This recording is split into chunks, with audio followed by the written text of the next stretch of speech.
Dream big, it's probably one of the most commonly used quotes around, and case in point, right here on my notice board, here we go. Dream big. One of the first postcards I ever designed. But what does it mean to dream big, and how do we know if we're actually dreaming big enough? You might think the answer is obvious. Well, surely we just think of things. We just think of things that we want and that's it. But there are things that we sometimes do to hold ourselves back when it comes to dreaming big and setting those big, audacious goals. And we know that our mindset and our beliefs and our confidence and what we believe we deserve and what we're worthy of can really impact us, as well as a whole load of other things. All of these things can end up making us set our dream ceiling lower and thinking smaller and not going after the really big things that we want. In this video, we're going to be exploring whether we could be dreaming a little bit bigger. We're going to be talking about the reasons that we hold ourselves back, what we can do about it, and then at the end I'm going to be sharing with you some journaling prompts that you can take away to use to explore some of your dreams in more detail. So what is stopping us from dreaming big? Well, have you ever found yourself in that situation where you're thinking about something or dreaming about something and you think to yourself, this is never gonna happen? Now, some of our dreams might just be a bit of fun, they might be a bit mad, you might be thinking about singing with the Spice Girls at Wembley. What child of the 90s hasn't thought of that? But the problem arises when we start lowering our expectations around the areas that we should be pursuing. It's really easy to dream big and do nothing about it, but it's even easier to lower expectations, dream smaller, and just be realistic or be practical right now. It's like lowering the ceiling on our dreams and ambitions. We trade down to what's realistic or practical for today instead of reaching higher to what's possible. This really all comes down to a way to avoid pain, a way to avoid disappointment. If we set our expectations lower, then we're not going to be disappointed. Whereas if we go after dreams which are bigger and maybe a bit scary and really out there and we haven't done them before, then we risk disappointment, we risk rejection, we risk failure, we risk feeling humiliated. There's a whole load more risks there, and ultimately potentially painful experiences as well, which as humans we are well wired to avoid. And then there are the pressures from society. Going after our dreams can often put us maybe at odds. It can send us out on a limb, following a different path and doing something different. There is a lot of pressure to be doing certain things at a certain age, whether that's being a homeowner or getting married or having a fancy job title to keep up with everybody else on LinkedIn. There are a lot of pressures from the outside that keep us focused on a certain path and make us feel like an outsider if we try and diverge from that. In 2020, I left my job as a corporate affairs manager and then went to run my business full time, and then 2021 I went back to work because I needed money, but decided to go into a different sector and took a job as an assistant level. And I'm not gonna lie, that day filling in my LinkedIn, I felt a bit embarrassed that I'd gone from being a manager to back to an assistant, and I thought people were going to be dead judgy, and I kind of felt a bit like, oh, I'm behind other people, and those feelings are completely natural. Even when you know that you're on the right path for you, it's still really tempting to just want to keep up with everybody else and do the same everybody else in your peer group is doing. Moving a different direction, changing careers, going back to university, going down a new route, doing something completely different to everyone else is often not free from controversy, and it's much easier sometimes to keep small, keep your dreams small and just fit in with everything else rather than to go out on a limb and to do the things that you really want. And then there is the internal view of ourselves that we have to contend with. So maybe we don't feel confident enough.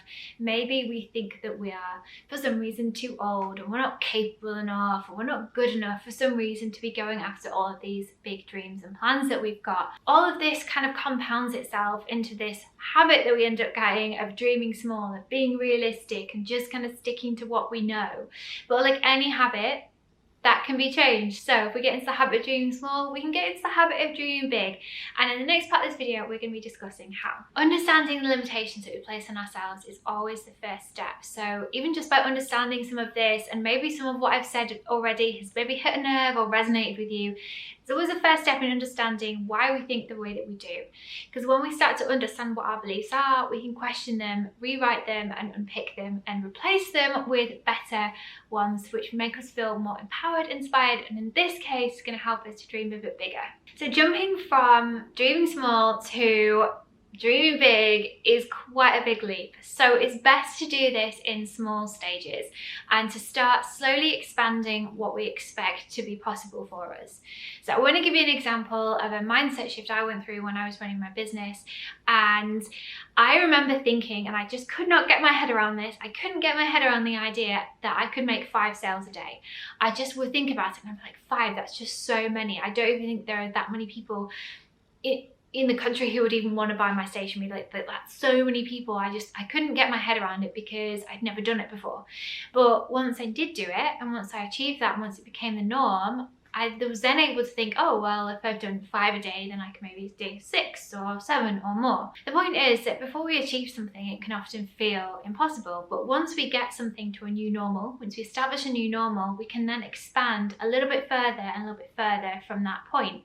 So make your new mantra, what's next? How can I push myself a little bit more? And every time you set a goal, think to yourself, okay, set this goal. Could I increase that by 1%? Could I run 1% further? Could I get 1% more social media followers? Or could I do a little bit more? Thinking a little bit more and building that up over time will allow you to keep expanding your expectations of what you can do and what's possible for you. Another really fun exercise you could do, is something I was doing quite recently with some friends, was vision boarding together. Getting together with a group of friends is a brilliant way to just expand your own expectations and to think of new things and new ideas of things that you want to achieve. So we got some wine, me and my friends, we sat down, got a piece of paper and started to dream about all the things that we wanted to do and experience together as a group of friends. It was such a fun thing to do. It's a great thing to do with your friends, to get your mates around, get some wine and dream together. The second thing and second mindset shift we need to get into is to stop seeing failure as failure and the end. I said earlier that I left my job in 2020 and I went back into work in 2021. It would have been really easy for me to have seen having to go back to work and get a job as a complete failure of my business, because at the end of the day, my business wasn't making enough money to support my lifestyle. I live in London, so this flight is very expensive. But where that actually led me was to getting a new job, meeting some amazing new people, and having some brilliant new experiences and opportunities to learn. It would be easy to see that experience as a total failure and to have just given up and to see myself as a failure. But actually, we can view it through an opportunity to learn and to learn from our mistakes, learn from our experiences, and to really see the silver lining in all of it. Just because things don't go to plan, just because we get rejected or let down or we face disappointment, doesn't mean that we need to stop pursuing something. It doesn't mean that we're a failure. It just means it's part of the journey. Sometimes things are difficult. Sometimes the road gets rocky, and we'll look at social media and we see people who just sort of say, hey, I just did this thing and everything worked out for me perfectly. There we are, kind of slaving away and struggling. That doesn't mean that success isn't coming. It just means that you're going through some experiences and you've got some opportunities to learn. It doesn't mean that you're a failure at all. When we stop seeing failure as this final thing and just start seeing it as just part of our natural journey, then it doesn't make it as scary anymore. It doesn't make it scary to set those big goals, and it doesn't make it as painful when disappointment happens, because you can just think, well, it's just part of the journey and that means something better is coming, and I'm absolutely going to achieve all of these dreams anyway, so it doesn't really matter. And finally, let's talk about confidence. So confidence is 100% something that you can develop.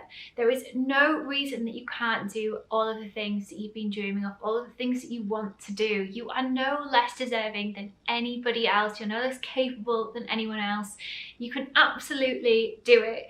If you need some reminders of this and some extra inspiration, I recommend that you find some affirmations which make you feel really good and that really resonate with you.